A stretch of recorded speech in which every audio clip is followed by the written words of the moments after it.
Olá, pessoal, tudo bem? Estamos aqui novamente para tratarmos da Lei 14.133 de 2021, a nova Lei de Licitações. Eu, Vitor Gomes e Paulo Henrique Dutra, e hoje vamos tratar do assunto das definições do processo licitatório. E nesse capítulo dos processos licitatórios, iniciamos aí pelo artigo 11, onde tratam dos objetivos da licitação, do processo licitatório. E quais são esses objetivos? O primeiro deles, elencado lá no inciso primeiro, trata da proposta apta a gerar resultado e da questão que se refere ao ciclo do objeto que está sendo licitado. Ou seja, na lei anterior, só era verificado a proposta mais vantajosa. E na nova lei, trouxe a novidade de não só verificar a proposta mais vantajosa, mas sim se ela está gerando resultado apto à licitação e se o ciclo do objeto licitado é favorável à administração pública. No inciso segundo, temos a questão do tratamento isonômico entre as partes e da justa competição. E no inciso terceiro, a questão do incentivo à inovação e ao desenvolvimento sustentável. Olha, isso aí sim é uma novidade que a lei nos traz, novamente trazendo questões de sustentabilidade, de inovação. E lá no seu parágrafo único, vem trazer a questão de que a alta gestão ela é responsável, totalmente responsável pelas questões de governança, de controle interno e de estrutura e gerenciamento do processo licitatório. E É aí, Paulo? interessante acrescentar, Vitor, nessa questão aí do artigo 11, também a parte que fala que é um dos objetivos da licitação evitar contratação de propostas inexequíveis ou superfaturadas, né? Que é uma questão, eles estão todos interligados, né? Esses incisos, mas a proposta inexequível ela é muito relacionada ao primeiro inciso que foi citado aí. Como na lei anterior se visava muito somente o melhor preço e não a verificação de se a proposta realmente ia atender o objeto licitado de maneira adequada, durável e tudo mais, era muito comum você ter propostas que, na hora que a administração ia fiscalizar a obra, ia exigir um padrão de qualidade condizente com o esperado, a proposta acabava se tornando inexequível. E uma outra questão que eu achei bem interessante também em relação ao parágrafo único é a questão da autoridade, né, do órgão licitante, do município, ordenador de despesa, ele ter um planejamento estratégico do uso do orçamento dele, né, que é muito comum, você troca lá o prefeito, por exemplo, no município, e ele quer fazer tudo diferente do prefeito anterior, principalmente em relação a obras, né, e essa previsão do parágrafo único traz uma noção de planejamento estratégico de longo Sim. prazo para que o município ou o órgão tenha uma visão realmente de como utilizar melhor seus recursos, né? E fazer uma gestão mais eficiente, mais eficaz dos recursos públicos, né? E definir com mais critério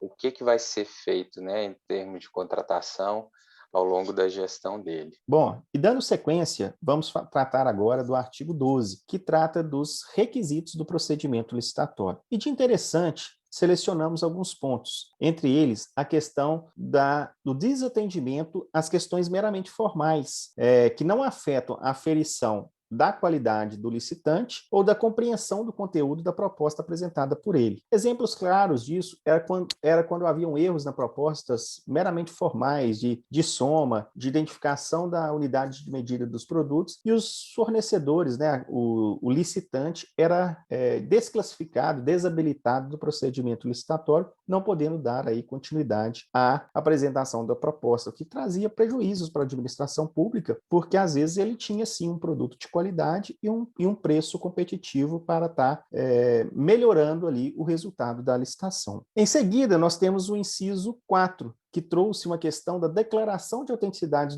dos documentos pelos advogados sobre sua responsabilidade pessoal. Inovação aí que vem seguindo o novo Código de Processo Civil, que traz responsabilidades aos advogados. E, na sequência, o inciso 5 trata também da questão do reconhecimento de firma, que só poderá ser exigido pela administração pública quando houver dúvida na autenticidade daquela assinatura que foi realizada ali no documento. E aí abro um parênteses para falar que, preferencialmente hoje nos documentos, eles poderão ser assinados por meio de assinaturas digitais. Principalmente não. A lei traz que aquelas reconhecidas pela certificação do ICP Brasil, né, que traz aí uma qualidade, uma segurança jurídica na assinatura eletrônica, na assinatura digital dos documentos. Por fim, nós temos a questão do inciso 7º, que traz a questão da formalização das demandas, dos planejamentos de contratações anuais. Seguindo, né, a lógica de que o gestor tem que ter uma visão sistêmica, né, da gestão dele, que ele tem que utilizar de maneira adequada e eficiente o orçamento que ele tem à sua disposição, né, obedecendo plano plurianual, leis orçamentárias anuais, para poder orientar a contratação dos objetos ao longo da sua gestão, né, que vai ser feito um plano anual de contratação, que esse plano anual, de acordo com o parágrafo 1º, ele tem que ficar disponível no site oficial do órgão licitante, para que todos tenham acesso, para uma questão de transparência, e que a administração vai ficar vinculada à observância desse plano de contratação anual que ela vai passar a ter que fazer, de maneira a manter uma gestão mais eficiente e mais integrada. Exatamente. Você vai ter que ter um plano anual que vai ser dada a publicidade dele, né, através do site institucional, e ali a administração, eu preciso comprar material de escritório. Ela vai ter que ir lá ver no plano de contratações dela qual que é a previsão, qual que é o planejamento dela para essas compras pelo ano dessa questão dos materiais de escritórios, né? E aí também com medicamentos, com insumos médicos e qualquer material, qualquer serviço ali, você tem que ter aquele planejamento bem elaborado, né? O que leva à administração e aos ordenadores de despesa, né, os secretários, a ter uma responsabilidade também de saber calcular, de saber planejar, de deixar ali as compras daquela secretaria que está sob sua responsabilidade bem definidas, né, bem planejadas. Esse é o termo, né, o termo que a Lei 14.133 trouxe para ela e para ser aplicada a todos os jurisdicionados, a todos os licitantes, é planejamento. E isso até para lembrar que os recursos disponíveis são escassos, né? E quanto mais eficiente for e mais estratégica for a gestão, melhor para todo mundo, né? Tanto para a administração quanto para os administrados. Então, dando sequência, é importante frisar que todos os atos dentro de um processo licitatório são, em regra, públicos, exceto em relação a informações que podem colocar em risco a segurança da sociedade ou do Estado, tá?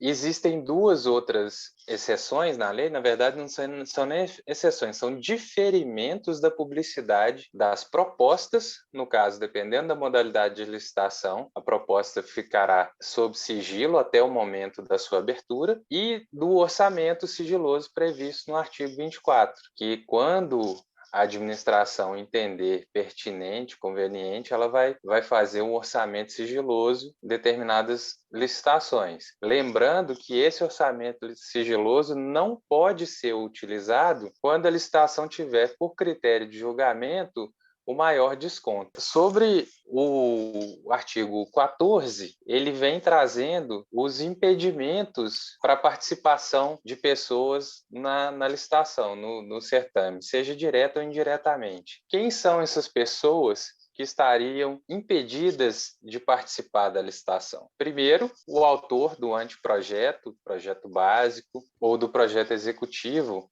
que venham instruindo o edital. A administração contratou a pessoa para fazer o anteprojeto, o projeto de uma determinada obra. Não seria justo que essa mesma pessoa participasse do certame. As empresas que tiverem relação com o autor desse projeto também estarão impedidas de participar, porque ele pode ser sócio, ele não pode ter mais de 5% de capital com direito a voto de nenhuma empresa, senão ela não pode participar. Ele não pode ser responsável técnico, claro, de engenharia, por exemplo, da empresa, senão ela também não pode participar. E ele não pode ter vinculação trabalhista, econômica, financeira com nenhum dos licitantes. Esse autor do anteprojeto. Em relação ao inciso 3, são as pessoas que estão impedidas de licitar por sanção imposta por descumprimento de contrato, por questões anteriores, e aí normalmente essa sanção tem uma duração. Se a licitação estiver sendo feita no momento que está em vigor a sanção aplicada, a pessoa obviamente não vai poder participar. E também, a exemplo do caso anterior, as empresas relacionadas, direta ou indiretamente, com essa pessoa que está impedida de participar da licitação também não vão poder participar. E também as pessoas que tenham qualquer tipo de vínculo com os dirigentes da entidade ou do órgão licitante, ou com o agente público responsável pela condução do processo licitatório. Então, a gente já viu, né, em vídeos anteriores, que o licitante não vai poder ser cônjuge nem parente até terceiro grau do agente público. E também existem as mesmas vedações em relação à vinculação econômica, financeira, trabalhista com as empresas licitantes. O inciso 5 traz questão das empresas controladoras, controladas ou coligadas. Elas não podem participar concomitantemente de uma licitação concorrendo entre si, por razões óbvias, porque Sim. No caso dessas empresas, né, esses conceitos todos de controlada, controladora, coligada, são lá da lei de SA, da lei 6404 de 76, e aí essas empresas elas têm interferência nas decisões umas das outras. Isso poderia gerar a formação de cartéis, de preços combinados e distorcer todo o objetivo do processo licitatório. E, por fim, são as pessoas que tenham sido pessoa física ou jurídica e tenham sido condenado com trânsito em julgado pela contratação de trabalho infantil ou de adolescentes ou por manter empregados em condições análogas a de escravo. É uma corrente, né, no meu entender, jurídica que busca trazer aí punição para aquelas pessoas, né, sejam físicas ou jurídicas, que desrespeitam as demais legislações. Exatamente. Eu achei ainda 2 pontos interessantes em relação a esse artigo 14, no que concerne ao autor do anteprojeto, né? No parágrafo 2º fala que o autor desse anteprojeto, apesar dele não poder participar como licitante, ele pode assessorar a administração, tanto na fase preparatória, quanto no processo licitatório e também na fiscalização da execução do contrato. Isso, obviamente, a critério da administração, que pode fazer uma contratação temporária desse profissional, né, caso ela não tenha servidores especializados na área, dependendo da complexidade do objeto licitado. Como a gente já viu, a administração pode fazer esse tipo de contratação. E, por fim, essa vedação de participação do elaborador do projeto na licitação, por óbvio, ela não vai se aplicar em casos de contratação integrada, onde a administração delega para o licitante a elaboração do projeto básico e do projeto executivo, que é um esclarecimento feito no parágrafo 4º para não gerar discussões sobre essa vedação trazida lá nos incisos 1 e 2 do artigo 14. Bom, é isso aí, pessoal. Estamos, então, finalizando o vídeo de hoje. Agradeço aí a participação e audiência de todos aí nos nossos vídeos que serão disponibilizados no YouTube. Muito obrigado a todos pela atenção, espero que estejam gostando desses conteúdos que a gente está criando com muito cuidado, com muito critério para todos vocês, e toda terça e toda quinta teremos sempre vídeos novos no canal do YouTube. Obrigado, um abraço a todos.